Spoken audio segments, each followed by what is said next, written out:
Welcome to Kanigiri teachers academy. మరి APDSC notification మనకు April 20వ తేదీ వచ్చింది. ఇప్పటికి దాదాపు వారం రోజులు ముగిసినది. అయినా ఎప్పుడూ లేని విధంగా ఈసారి డిఎస్సికి సంబంధించినటువంటి సమాధానం లేనటువంటి ప్రశ్నలు ఎన్నో అభ్యర్థుల్లో మెదులుతూ ఉన్నాయి. ఈ అంశాలన్నీ కూడా డిఎస్సికి ప్రిపేర్ అయ్యేటువంటి అభ్యర్థులను రకరకాలైనటువంటి ఆందోళన లేదా ఒత్తిడికి గురిచేస్తుంది. మరి గత వారం రోజుల నుంచి కూడా మనం సోషల్ మీడియా లేదా న్యూస్ పేపర్ ముఖ్యంగా అభ్యర్థులు కోరుకునేటువంటి 1-2 అంశాల గురించి ఈరోజు ఈనాడు దినపత్రికల్లో కూడా ప్రధానంగా చర్చించడం జరిగింది. నాకు తెలిసి 1-2 రోజుల్లో అభ్యర్థులకు సంబంధించినటువంటి కొన్ని సందేహాల నివృత్తి, ఒత్తిడి కలిగించేటువంటి అంశాలకు కొంత పరిష్కారం లభించవచ్చేమని చెప్పేసి భావిస్తున్నాం. ముఖ్యంగా మనకు తెర మీదకు వచ్చినటువంటి అంశాలు ఏంటంటే ఒక 6-7 అంశాలు ప్రధానంగా మనకు అభ్యర్థుల నుంచి వినపడుతున్నాయి. ఇందులో కొన్ని ప్రభుత్వానికి ఎలాంటి ఇబ్బంది లేనటువంటి అంశాలు, 1-2 ప్రభుత్వ పరంగా నిర్ణయాలు తీసుకోలేకపోవచ్చు, కానీ మిగతా అంశాలన్నీ కూడా అభ్యర్థులు అడిగేటువంటి న్యాయపరమైనటువంటి అంశాలు. గత డిఎస్సి విధానాలకి ఇప్పటికీ అభ్యర్థులు ఎదుర్కొనేటువంటి అంశాల్లో ప్రధానమైనటువంటి సమస్యలు ఏంటి అనేటువంటిది మనము నాకు తెలిసినంత వరకు కొంత సమాచారాన్ని మీకు ఇవ్వడానికి నేను ప్రయత్నము చేస్తాను. మరి ఏపీ మెగా డిఎస్సి,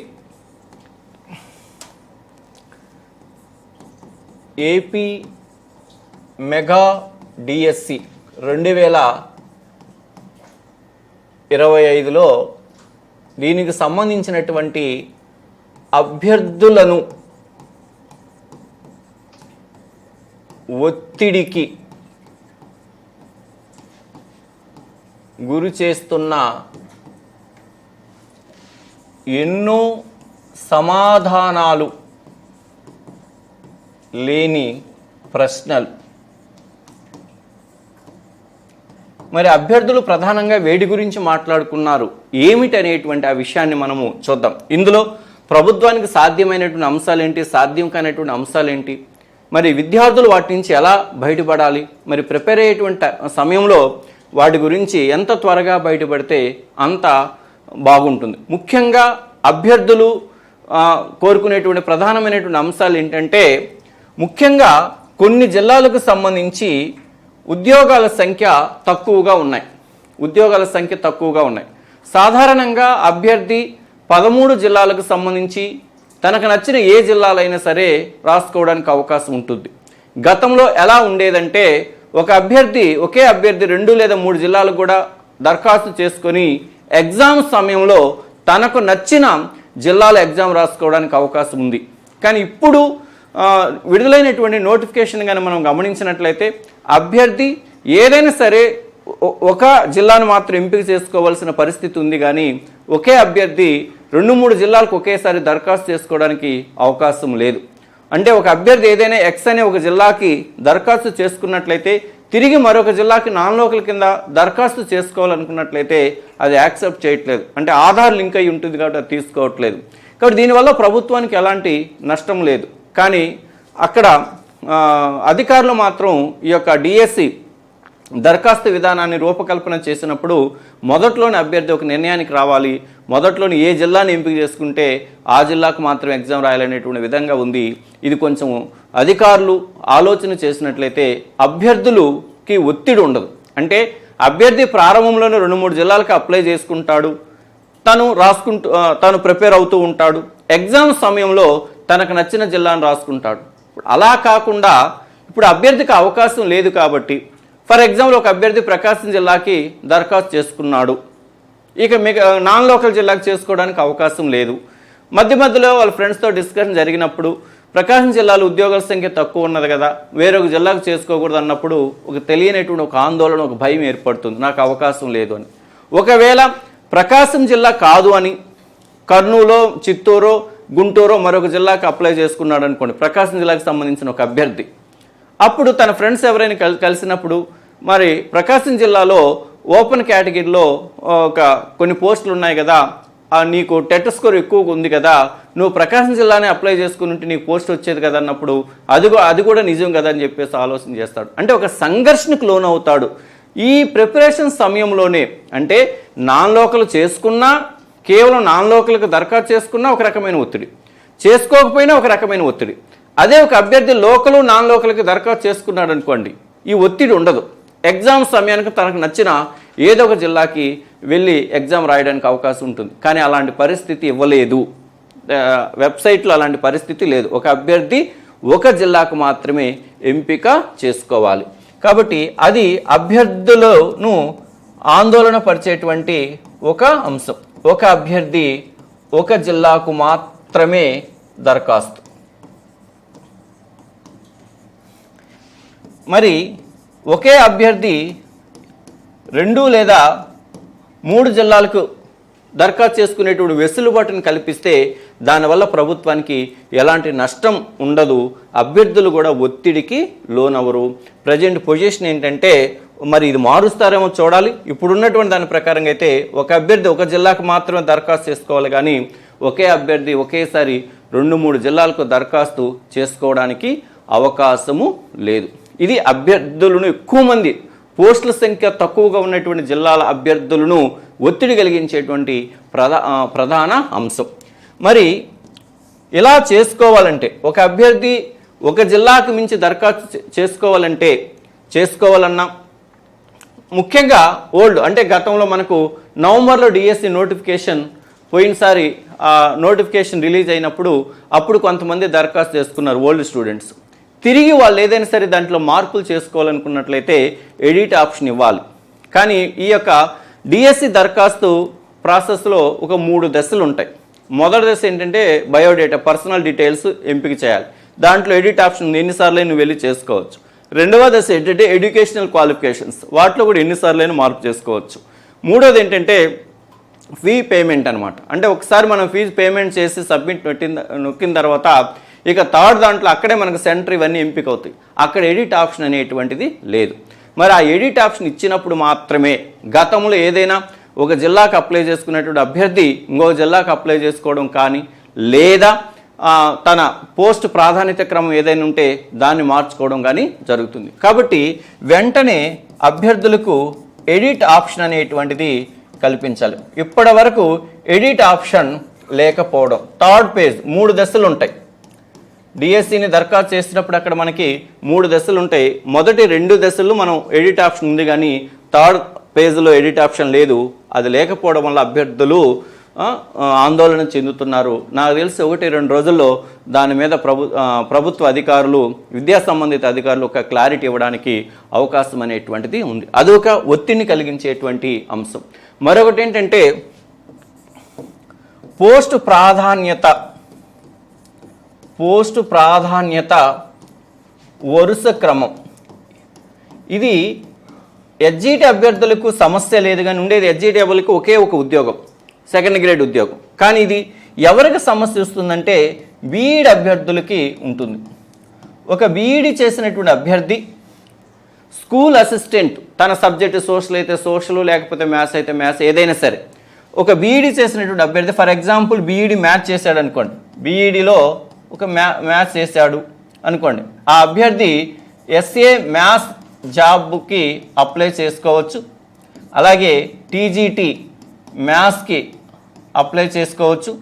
ఆ అభ్యర్థి బీఈడి ప్లస్ పీజీ ఉన్నట్లయితే పీజీటీ మ్యాథ్స్కి అప్లై చేసుకోవచ్చు. ఇలా ఒకే అభ్యర్థి 3 ఉద్యోగాలకు కూడా అప్లై చేసుకోవచ్చు. అయితే ఒకే అప్లికేషన్తో 3 కేటగిరీలు, 3 రకాల మేనేజ్మెంట్లో జాబ్స్ ఉన్నాయి కాబట్టి 3 సార్లు ఫీజు అంటే 3 దఫాలుగా ఫీజు చెల్లించి, అంటే 3 రకాల అప్లికేషన్లు ఒకే అప్లికేషన్లో మనం 3 రకాల మేనేజ్మెంట్లకు సంబంధించినటువంటి పోస్టులను మనం దరఖాస్తు చేసుకోవడానికి అవకాశం ఉంటుంది. అయితే ఇక్కడ చిక్కుముడి ఏంటంటే మనం దరఖాస్తు చేసుకునేటప్పుడే ఆ జాబ్ యొక్క ప్రాధాన్యత క్రమాన్ని మనం ఎంపిక చేసుకోవాలి, తర్వాత మార్చుకోవడానికి అవకాశం లేదు అంటున్నారు. ఇప్పుడు ఫర్ ఎగ్జాంపుల్ ఒక అభ్యర్థికి అవకాశం ఏంటి, ఎస్ఏ మ్యాథ్స్ ఉంది, టీజీటీ మ్యాథ్స్ ఉంది, అలాగే పీజీటీ మ్యాథ్స్ కూడా ఉంది. ఇప్పుడు అభ్యర్థి దరఖాస్తు చేసుకునేటప్పుడే తనకిష్టమైనటువంటి ఉద్యోగాల్లో మొదటి ఉద్యోగం పీజీటీ మ్యాథ్స్ అనుకోండి, ఇక్కడ దీనికి మొదటి ప్రాధాన్యత ఇస్తాడు. తర్వాత తనకు టీజీటీ ఇష్టం అనుకోండి, రెండోది దీనికి ఇచ్చాడు. తర్వాత ఎస్ఏ మ్యాథ్స్ ఇష్టం అనుకోండి, మూడో క్రమం ఇలా ఇచ్చాడు అనుకోండి. మొదట పీజీటీ మ్యాథ్స్కి ఇచ్చాడు, తర్వాత టీజీటీ మ్యాథ్స్కి ఇచ్చాడు, తర్వాత ఎస్ఏ మ్యాథ్స్కి ఇచ్చాడు. ప్రాధాన్యత తనకి ఇష్టమైన ఉద్యోగం ఏంటి అనేది. ఇప్పుడు దరఖాస్తు చేసినప్పుడు నువ్వు ఏ ఆర్డర్ అయితే ఇస్తావో, నువ్వు ఎగ్జామ్ రాసిన తర్వాత ఇక దాన్ని మార్చుకోవడానికి అవకాశము లేదు. అంటే నువ్వు ఎగ్జామ్ అయిపోయిన తర్వాత, ఫర్ ఎగ్జాంపుల్ నువ్వు మొదట పీజీటీ మ్యాథ్స్ పెట్టావు, మ్యాథ్స్లో నీకు జాబ్ రాలేదు అనుకోండి, పీజీటీ రాలేదనుకోండి, తర్వాత టీజీటీ వచ్చింది అనుకోండి, టీజీటీ వచ్చింది, ఎస్ఏ మ్యాథ్స్ కూడా వచ్చింది. అప్పుడు నువ్వు రెండవ ప్రాధాన్యత క్రమం టీజీటీ మ్యాథ్స్ నువ్వు దరఖాస్తులో దాని ప్రాధాన్యత క్రమం చేర్చావు కాబట్టి రిజల్ట్ వచ్చిన తర్వాత ఎస్ఏ మ్యాథ్స్లో నీకు జాబ్ వచ్చింది, టీజీటీ మ్యాథ్స్లో కూడా జాబ్ వచ్చింది. కానీ నువ్వు రెండవ ప్రాధాన్యత టీజీటీ మ్యాథ్స్ పెట్టావు కాబట్టి ఎస్ఏ మ్యాథ్స్ జాబితాలో నీ పేరు ఉండదు, ఆటోమేటిక్గా అది డిలేట్ అయిపోతుంది. ఆ రోజు నువ్వు ఎస్ఏ మ్యాథ్స్గా జాయిన్ అవ్వాలన్నా కూడా సాధ్యం కాదు. గతంలో అలా ఉండేది కాదు. ఎగ్జామ్ అయిపోయిన తర్వాత ఎస్ఏ మ్యాథ్స్ జాబితాలో నీ మార్కులు వస్తే పేరు ఉంటుంది, టీజీటీ మ్యాథ్స్లో మార్కులు వస్తే నీ పేరు ఉంటుంది, అలాగే పీజీటీ మ్యాథ్స్లో మార్కులు వస్తే నీ పేరు ఉంటుంది. ఆ సమయంలో నువ్వు ఏ జాబ్ కావాలంటే ఆ జాబ్కి వెళ్ళడానికి అవకాశం ఉంది. కానీ ఇప్పుడు నువ్వు మొదట ఏదైతే ప్రాధాన్యత ఇస్తావో ఆ ప్రాధాన్యతలో నీకు జాబ్ 3 జాబ్స్ వచ్చాయనుకోండి నీకు, కానీ మొదట ప్రాధాన్యత నువ్వేమిచ్చావో దాంట్లో మాత్రం నీ పేరు ఉంటుంది, మిగతా రెండింటిలో ఆటోమేటిక్గా నీ పేరు అనేటువంటిది డిలేట్ అయిపోతుంది. అంటే నీ ప్రాధాన్యత క్రమాన్ని తర్వాత మార్చుకోవడానికి అవకాశము లేదు. అది గతంలో అలా ఉండేది కాదు. ఇది కూడా అభ్యర్థులకి ఒకంత ఒత్తిడిని కలిగించేటువంటి అంశం. దీన్ని కూడా మార్చడం అనేటువంటి ప్రభుత్వానికి పెద్ద ఖర్చుతో కూడినటువంటి అంశం అయితే కాదు. ఇవి అనవసరమైనటువంటి ఒత్తిడిని కలిగించేటువంటి అంశాలు. రాసిన తర్వాత అభ్యర్థి ఆలోచన ఎలాగైనా ఉండొచ్చు. కొంతమంది ఏంటి, లోకల్ బాడీస్ జడ్పీలో జాయిన్ అవ్వాలనుకుంటారు ఇప్పుడు, కానీ ఆ తర్వాత ఎవరో చెప్తారు లేదు దానికంటే కూడా మోడల్ స్కూల్లో జాబ్ అయితే బాగుంటుంది అనుకుంటారు. అప్పుడు ఆయన జాయిన్ అవ్వాలనుకుంటాడు. కానీ ఇప్పుడే డిసైడ్ అవ్వాలి తప్ప తర్వాత నువ్వు ఆలోచన మార్చుకోవడానికి అవకాశమే లేదు. ఇప్పుడు నువ్వు దేనికైతే మొదట ప్రాధాన్యత ఇస్తావో అదే ప్రాధాన్యత క్రమాన్ని రిజల్ట్లో వాళ్ళు చూపించడం అనేటువంటిది జరుగుతుంది. పోస్ట్ ప్రిఫరెన్స్ ఆర్డర్ అనేటువంటిది కూడా తర్వాత మార్చుకోవడానికి అవకాశం అనేటువంటిది లేదు.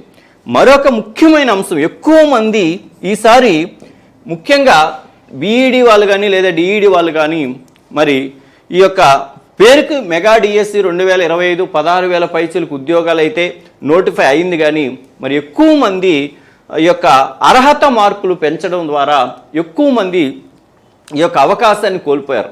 అర్హత మార్కులతో పని ఏంటి అసలు? నీకు ఆల్రెడీ నువ్వు బీఈడీలో నీకు ర్యాంక్ వచ్చింది లేదా బీఈడీ నువ్వు చేసావంటే దాని అర్థమైంది టీచర్ పోస్టుకు నువ్వు ఎలిజిబుల్ అని.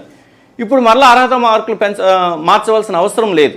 నువ్వు టెట్లో అర్హత సాధించావంటే దాని అర్థమైంది నువ్వు డిఎస్సి టీచర్ ఉద్యోగం చేయడానికి అర్హత అని. కాబట్టి నీకు అర్హత మార్కులు లేనప్పుడు నువ్వు బీఈడీకి అవకాశం ఇవ్వకూడదు, బీఈడీ చేయడానికి అవకాశం ఇవ్వకూడదు. నీకు అర్హత మార్కులు లేనప్పుడు టెట్ రాయడానికి అవకాశం ఇవ్వకూడదు.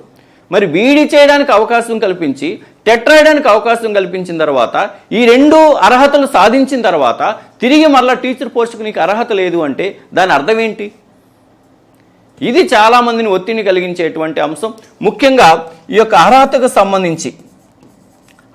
సంబంధించి డిఈడి లేదా బీఈడీకి సంబంధించి గమనించినట్లయితే డిఈడి కోర్సు కానీ లేదా బీఈడీ కోర్సు చేసిన వాళ్ళు ఎవరైనా సరే దీనికి సంబంధించి ఓపెన్ కేటగిరీ ఎవరైతే ఉంటారో ఈ యొక్క ఓపెన్ కేటగిరీకి సంబంధించి ఖచ్చితంగా గ్రాడ్యుయేషన్ లేదా డిఈడిలో 50% మార్కులు ఖచ్చితంగా వచ్చి ఉండాలి. అంటే టీటీసీ చేసిన అభ్యర్థులకైతే ఇంటర్మీడియట్లో 50% మార్కులు ఉండాలి, బీఈడీ చేసిన వాళ్ళకైతే డిగ్రీలో 50% మార్కులు అనేటువంటిది ఉండాలి.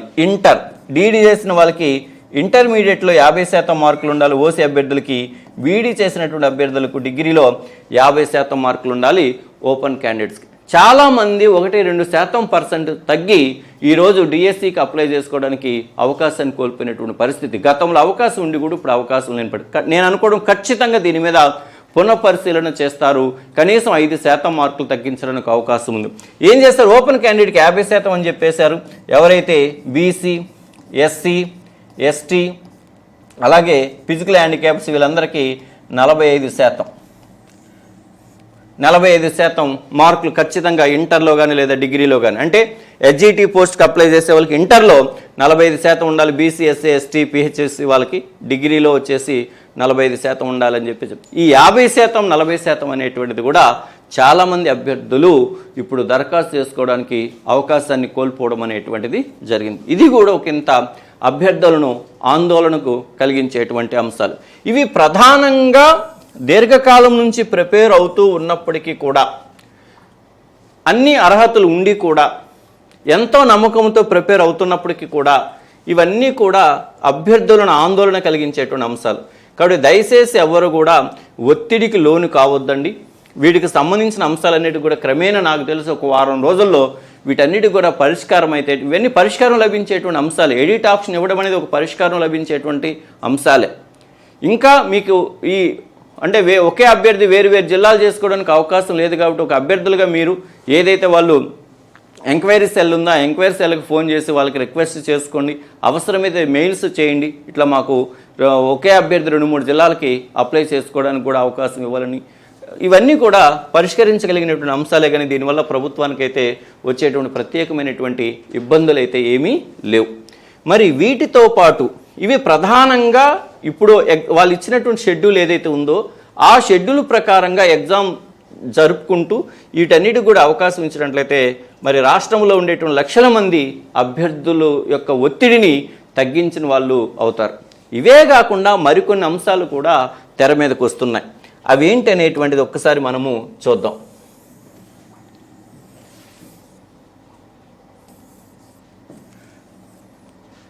అవేంటనేది మనం చూద్దాం. ముఖ్యంగా మరో 2-3 అంశాలు ఏంటంటే, ప్రధానంగా వీటితో పాటు మరొక ముఖ్యమైన అంశం ఏంటంటే, ఒక జిల్లాకు ఒకే రోజు ఒకే పరీక్ష నిర్వహించాలి. ఇది ఎప్పటి నుండో అభ్యర్థుల నుండి వస్తున్నటువంటి ఆందోళన. ఒక జిల్లాకు ఒకే రోజు ఒకే పరీక్షను నిర్వహించాలి అంటే నార్మలైజేషన్తో పని లేకుండా. ఎందుకంటే డిఎస్సి అంటేనే డిస్ట్రిక్ట్ సెలక్షన్ కమిటీ, జిల్లా స్థాయిలో అభ్యర్థులను ఎంపిక చేసేటువంటి పరీక్ష. మరి ఒక జిల్లా స్థాయిలో ఉండే ఒక ఉద్యోగానికి అభ్యర్థులు ఉన్నప్పుడు ఆ అభ్యర్థులు 4-5 రకాల పరీక్షలు రాయడం వలన, అంటే అందరూ ఒకే రకంగా పరీక్షించబడరు. దానివలన ఏమవుతుందంటే ఎంపిక విధానంలో శాస్త్రీయత లేదా విశ్వసనీయత లేదా నమ్మకం అనేటువంటిది ఉండదు. కాబట్టి ఒక జిల్లాలో ఉండేటువంటి అభ్యర్థులందరికీ ఒకే ప్రశ్నాపత్రంతో ఒకే పరీక్షగానే నిర్వహించినట్లయితే అభ్యర్థుల యొక్క సందేహాలకు, అభ్యర్థులకు ఉండేటువంటి అనుమానాలకు అవకాశం లేకుండా పరీక్ష నిర్వహించిన వాళ్ళు అవుతారు. సాధారణంగా ఏంటంటే అభ్యర్థి యొక్క మైండ్ సెట్ ఎలా ఉంటుందంటే, ఎవరికైతే జాబ్ రాదో వాళ్ళందరూ ఏమనుకుంటారంటే నా ఎగ్జామ్ పేపర్ కఠినంగా వచ్చింది అనుకుంటారు. జాబ్ వచ్చిన వాళ్ళు వీళ్ళు ఎలా కామెంట్ చేస్తారంటే, మీరు రాసిన రోజు ఎగ్జామ్ పేపర్ చాలా ఈజీగా ఉంది అంటారు. దానికి అవకాశం ఇవ్వకుండా ఉండాలంటే ఒక జిల్లాలో ఉండేటువంటి అభ్యర్థులందరికీ ఒకే ప్రశ్నాపత్రంతో ఒకే పరీక్ష నిర్వహించవచ్చు. ఇప్పుడు ఉండేటువంటి టెక్నాలజీతో ఇప్పుడు బ్యాంకింగ్ ఎగ్జామ్స్ ఉన్నాయి, వేరు రాష్ట్రాలకు వెళ్ళి కూడా ఎగ్జామ్ రాస్తున్నారు. కానీ ఫర్ ఎగ్జాంపుల్ ఒక జిల్లా, ఇప్పుడు ప్రకాశం జిల్లా ఉందనుకోండి, ప్రకాశం జిల్లాలో ఉండే హెచ్జిటి అభ్యర్థులందరికీ ఒకే రోజు పరీక్ష నిర్వహించినట్లయితే ఒక ప్రకాశం జిల్లాలోని పరీక్ష నిర్వహించవలసిన అవసరం లేదు. రాష్ట్రంలో ఉండేటువంటి ప్రకాశం జిల్లాకు సమీపంగా ఉండేటువంటి గుంటూరు, నెల్లూరు, ఇంకా కావాలంటే కృష్ణా, ఇటు కర్నూలు, 4-5 జిల్లాల్లో ఒక జిల్లాకు సంబంధించిన అభ్యర్థులందరికీ ఒకే పరీక్ష నిర్వహించినట్లయితే ఈ నార్మలైజేషన్ చేయాల్సినటువంటి అవసరము ఉండదు. అభ్యర్థుల్లో కూడా మనసులో ఎలాంటి అనుమానాలు, సందేహాలు అనేటువంటివి ఉండవు. ఇది ఎప్పటి నుంచో నిరుద్యోగులు కోరుకుంటున్నారు, అలాగే విద్యార్థి సంఘాలు కోరుతున్నాయి, అలాగే ఎమ్మెల్సీలు కూడా ఎప్పటి నుంచో ఈ విషయాన్ని తెర మీదకి తెచ్చారు. మరి ప్రభుత్వం దీని గురించి ఎందుకు ఆలోచన చేయట్లేదో అర్థం కానిటువంటి అంశం. కాబట్టి ఒక జిల్లాకి ఒకే రోజు ఒకే పరీక్ష నిర్వహించాలనేటువంటి డిమాండ్ కూడా అభ్యర్థుల నుంచి బలంగా వినపడుతుంది. మరి దీని గురించి కూడా మరి ఇలా నిర్వహించాలి అనుకుంటే మరి నార్మలైజేషన్ ప్రాసెస్ అనేటువంటిది మనకు అసలు ఇచ్చినటువంటి ఇన్ఫర్మేషన్ బులెటిన్లో ఇవ్వదు. మరి ఇన్ఫర్మేషన్ బులెటిన్లో నార్మలైజేషన్ అనేటువంటి ప్రాసెస్ ఇచ్చారంటే వాళ్ళు అలా నిర్వహించరు. ఎందుకంటే ఆన్లైన్ ఎగ్జాము ఇండియా నేషనల్ లెవెల్లో కానీ లేదా స్టేట్ లెవెల్లో జరిగేటువంటి ఎగ్జామ్స్ ఏవి కూడా అలా జరగట్లేదు. కాబట్టి వాళ్ళు అదే ప్రాసెస్లో వెళ్తున్నారు. కానీ ఇది జిల్లా స్థాయి ఉద్యోగం కాబట్టి ఖచ్చితంగా ఇలా ఆలోచన చేసినట్లయితే బాగుంటుంది. ఇది మరొక అభ్యర్థుల నుంచి వచ్చేటువంటి మరో ముఖ్యమైనటువంటి ప్రశ్న. దాంతోపాటు ఇవన్నీ ఇప్పుడు నేను మాట్లాడిన ఈ అంశాలన్నీ కూడా ప్రభుత్వం ఆలోచిస్తే సాధ్యమయ్యేటువంటి అంశాలు. ఇవి కాకుండా మరో ముఖ్యమైనటువంటి మరో 2 అంశాలు ఏంటంటే, ఒకటి పరీక్ష గడువును పెంచాలి. పరీక్ష గడువును పెంచాలి అనేటువంటిది అభ్యర్థుల నుంచి తీవ్ర ఒత్తిడి వస్తుంది. కనీసం నోటిఫికేషన్ వచ్చినప్పటి నుంచి కనీసం 90 నుంచి 100 రోజులు పరీక్షకు గడువు విధించాలి. ఎందుకంటే గతంలో ఇప్పుడున్నటువంటి గవర్నమెంట్ రాగానే ఆ గవర్నమెంట్లో సంబంధించినటువంటి విద్యాశాఖ మంత్రి గారు ఆ రోజు ఏమన్నారంటే, మేము ఏ నోటిఫికేషన్ ఇచ్చినా కూడా నోటిఫికేషన్ ఇచ్చిన తర్వాత కనీసం 90 నుంచి 100 రోజులు సమయం అనేది ఇస్తామని చెప్పేసి ఆ రోజు చెప్పడం జరిగింది. కానీ ఈరోజు అది అమలు అవ్వడం లేదు.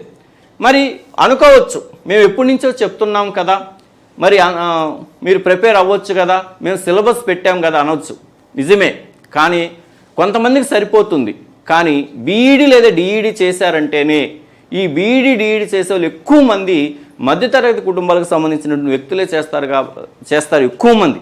ఆ ప్రొఫెషన్లోకి వచ్చేది ఎక్కువ మంది వాళ్ళే ప్రజెంట్ ఆధునిక సమాజంలో. మరి అదిగో నోటిఫికేషన్ ఇదిగో నోటిఫికేషన్ అంటూ 5-6 సంవత్సరాల నుంచి దాన్ని నానుస్తూ ఉన్నారు. ఎన్ని రోజులు ఓపిక పట్టగలుగుతారు అభ్యర్థులు? మరి గతంలో 1 సంవత్సరం ప్రిపేర్ అయ్యి నోటిఫికేషన్ రాకపోవడం వల్ల ప్రిపరేషన్ పక్కన పెట్టి ఏదో ఒక జాబ్లో ప్రైవేట్ జాబ్లో జాయిన్ అవ్వడం ఇలా చేస్తూ ఉన్నారు. ఏదో ఒక జాబ్ చేసుకుంటూ ఉన్నారు, ప్రైవేట్ స్కూల్లోనో లేదా ప్రైవేట్ కంపెనీల్లోనూ పనిచేస్తూ ఉన్నారు. నోటిఫికేషన్ కోసం అని చెప్పేసి అలా 4-5 సంవత్సరాలు అన్నీ వదిలేసి కూర్చుంటే వాళ్ళకి జరగదు కదా. అలాంటి అభ్యర్థులు అడగడంలో వాళ్ళకి న్యాయపరమైన కోరిక ఉందని చెప్పేసి మనకు అర్థమవుతుంది. ఇప్పుడు ఉండేటువంటి సిలబస్ని ఏ అభ్యర్థి కూడా 45 నుంచి 60 రోజుల్లో ప్రిపేర్ అవ్వడం అనేటువంటిది సాధ్యం కాదు. రజనీకాంత్ సినిమాలో రోబోలు కాదు కదా, ఒక్కసారి పుస్తకాన్ని అలా తల చుట్టూ తిప్పేసి పక్కన పట్టేస్తే సాయంత్రానికి అన్ని బుర్రలోకి రావడానికి అనవసరమైనటువంటి సిలబస్లన్నీ కూడా పెట్టారు.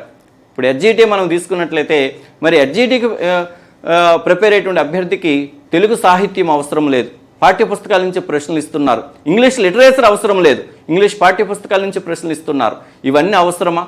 ఎస్జిటికి ప్రిపేర్ అయ్యేటువంటి అభ్యర్థికి 9-10 తరగతుల పాఠ్యపుస్తకాల నుంచి ప్రశ్నలు అవసరమా?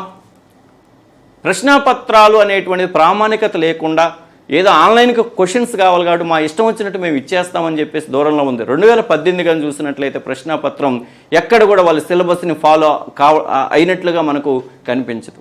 మరి స్కూల్ అసిస్టెంట్ అభ్యర్థికి వెళ్ళినట్లయితే మరి 10th క్లాస్ గతంలో ఎస్జిటి అభ్యర్థి అంటే ఎలా ఉండేది? 4, 5, 6, 7 తరగతుల వరకు ఉండేది. స్కూల్ అసిస్టెంట్ అభ్యర్థుల కంటెంట్ ఎలా ఉండేది? 8, 9, 10 మాత్రమే ఉండేది. ఈరోజు ఎక్కడ లేని విధంగా పక్క రాష్ట్రంలో తెలంగాణలో కూడా లేదు. స్కూల్ అసిస్టెంట్ అభ్యర్థులకు చూసినట్లయితే 6వ తరగతి నుంచి సిలబస్ పెట్టడం ఈజీనే, కట్టు పేసేసి పెట్టేస్తారు ఇంటర్మీడియట్ పుస్తకాలు. మరి ఇంటర్మీడియట్ 4 ఏ ఇయర్ తీసుకున్నా కూడా 4 టెక్స్ట్ బుక్లు ఉంటాయి. మరి ఈ యొక్క స్కూల్ సిలబస్ తర్వాత కాలేజ్ సిలబస్ ఇదంతా కూడా ఒక 45-50 రోజుల్లో ఒక అభ్యర్థిని ప్రిపేర్ అవ్వడం అంటే అది సాధ్యమేనా? పేపర్ తయారు చేసేటువంటి సెట్టర్స్ని అడగండి, సాధ్యం అవుతుందేమో. కాబట్టి ఇవన్నీ అభ్యర్థుల పరంగా ఆలోచన చేస్తే ఇవన్నీ కూడా ఆందోళన కలిగించేటువంటి అంశాలు. సమయం ఇవ్వడం వల్ల ఏమవుతుంది? ఇన్ని రోజులు వెయిట్ చేశారు, 1 నెల రోజులు ఇచ్చేటప్పుడే 1 నెల రోజుల సమయాన్ని కొంచెం ఆలోచన చేస్తుంటే అందరినీ సాటిస్ఫై చేసిన వాళ్ళు అయి ఉండేటువంటి వాళ్ళు. అలాని వాయిదాలు వేయమని కాదు, ఇప్పటికే అభ్యర్థులు చాలా రోజుల నుంచి ఎదురు చూస్తున్నారు. ఇక పరీక్ష జరగడం మంచిదే, కానీ ప్రిపేర్ కావడానికి అవకాశం లేకుండా ఉండేటువంటి వాళ్ళు, ఏదో ఒక జాబ్ చేసుకునేటువంటి వాళ్ళు కూడా సాటిస్ఫై చేయాలి కదా.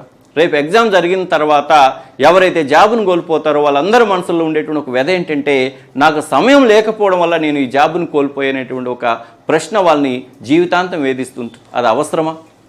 కాబట్టి కనీసం ఒక 90 నుంచి 100 రోజుల సమయం లేకపోతే ఇప్పుడు ఉండేటువంటి సమయంలో ఎవరు కూడా ప్రిపేర్ కావడానికి సాధ్యం కాదు.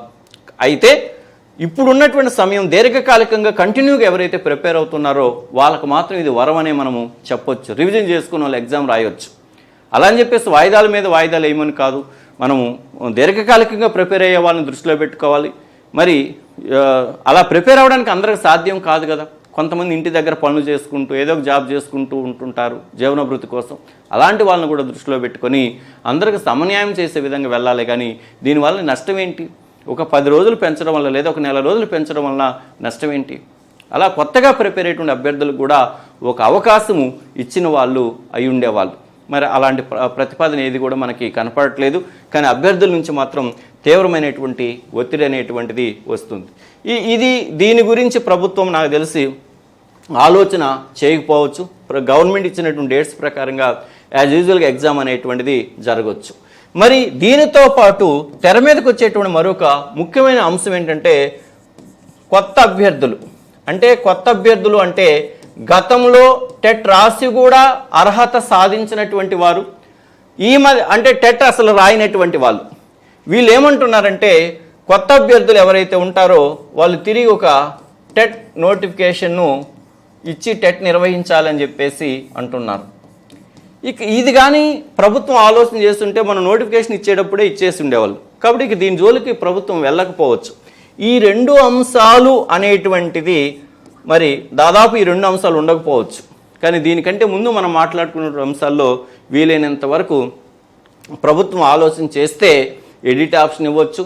పోస్టు ప్రాధాన్యత వరుస క్రమాన్ని ఇప్పుడు కాకుండా ఎగ్జామ్ రాసిన తర్వాత వాళ్ళు ఇష్టం వచ్చిన దాన్ని ఎంపిక చేసుకోవడానికి అవకాశం ఇవ్వచ్చు.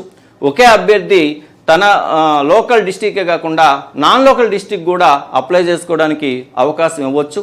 ఒక జిల్లాలో ఉండేటువంటి అభ్యర్థులందరికీ ఒకే రోజు కూడా పరీక్షను నిర్వహించవచ్చు. మరి ఇవన్నీ కూడా కొంతమంది ఈ కొత్త అభ్యర్థులకు టెట్ కావాలనేటువంటి అంశం కూడా తెర మీదకి బలంగానే వస్తుంది. ఈ 2 అంశాలు అనేటువంటివి ప్రభుత్వ పరంగా రాజకీయ పరంగా వాళ్ళు నిర్ణయం తీసుకుంటే తప్ప సాధారణంగా ఈ 2 విషయాలు అయితే పరీక్ష గడువును పెంచడం అనేది లేదా మరో టెట్ నోటిఫికేషన్ ఇవ్వడం అనేది ఇవి 2 దాదాపు జరగకపోవచ్చు. ప్రభుత్వ పరంగా రాజకీయ నిర్ణయం ఏదైనా తీసుకుంటే తప్ప ఈ 2 అంశాలు జరగవు. కాబట్టి దయచేసి నేను ప్రిపేర్ అయ్యేటువంటి అభ్యర్థులందరూ కూడా చెప్పేది ఏంటంటే మనకు దరఖాస్తు చేసుకోవడానికి మే 15వ తేదీ వరకు ఉంది. కొంతమంది అంటారు ఆలస్యం అయితే సెంటర్లు దూరం అవుతాయని. ఎంత దూరం అవుతాయమ్మా? ఏది ఇచ్చినా మన రాష్ట్రంలోనే ఇస్తారు. మనమేమి ఇంకో దేశానికి పోయి పరీక్ష రాయాల్సిన అవసరం లేదు. ఇప్పుడు వరకు మీరు పడినటువంటి కష్టాలతో పోలిస్తే ఏమైనా పెద్ద కష్టాలా? అందుకని దాని గురించి పెద్ద హడావుడిగా దరఖాస్తు చేసి ఇబ్బందులు పడొద్దమ్మా. వెయిట్ చేద్దాం. వెయిట్ చేయండి. మీరు నాకు తెలిసి ఈ నెక్స్ట్ మంత్ ఫస్ట్ వీక్ దాకా ప్రశాంతంగా ప్రిపేర్ అవ్వండి. ఆ తర్వాత మీరు మీ లోకల్ డిస్టిక్ అప్లై చేసుకుంటారా, నాన్ లోకల్కి అప్లై చేసుకుంటారా అనేది ఆ రోజు ఆలోచన చేసుకుందరు. ఏంటంటే ఇప్పుడే మీరు అప్లై చేసుకుంటే రోజు దాని గురించి ఆలోచన చేసుకుని ఒత్తిడికి లోనవుతుంటారు. ఒత్తిడితో నేర్చుకోవడం వల్ల మనకి విషయాలు గుర్తుండవు. అందువల్ల వేచి చూసే ధోరణి చూద్దాం. ఒక వారమే కాదు, నాకు తెలిసి 2-3 రోజుల్లో ఇప్పుడు మీరు అనుకునేటువంటి విషయాల్లో చాలా వరకు మార్పులు రావచ్చు. ఎడిట్ ఆప్షన్ రావచ్చు. అలాగే అర్హత మార్కులు కూడా తగ్గించవచ్చు. 2 అంశాలు అయితే 100% వస్తాయి. ఎడిట్ ఆప్షన్ ఇస్తారు, అలాగే అర్హతల మార్కులు కూడా తగ్గిస్తారు. ఈరోజు ఈనాడు పేపర్లో రాసిన అంశాలను బట్టి కానీ మనము చూసినట్లయితే. కాకపోతే అభ్యర్థులకు బాగా మేలు జరగాలంటే ఈ 2తో పాటు ఇంకొక 2 రావాలి. ఒకటి ఏంటంటే ఒక అభ్యర్థి తన జిల్లాకే కాకుండా వేరొక జిల్లాకు కూడా ఒకేసారి అప్లై చేసుకోవడానికి అవకాశం కల్పించాలి. అలాగే ఒక జిల్లాలో ఉండేటువంటి అభ్యర్థులందరికీ ఒకే పరీక్షను ఒకే రోజు నిర్వహించాలి. ఇవన్నీ జరగాలని కోరుకుంటున్నాం. కాబట్టి డిఎస్సికి ప్రిపేర్ అయ్యేటువంటి అభ్యర్థులు ఎవ్వరు కూడా ఎలాంటి ఒత్తిడికి లోనవ్వకుండా ప్రశాంతంగా ప్రిపేర్ అవ్వండి.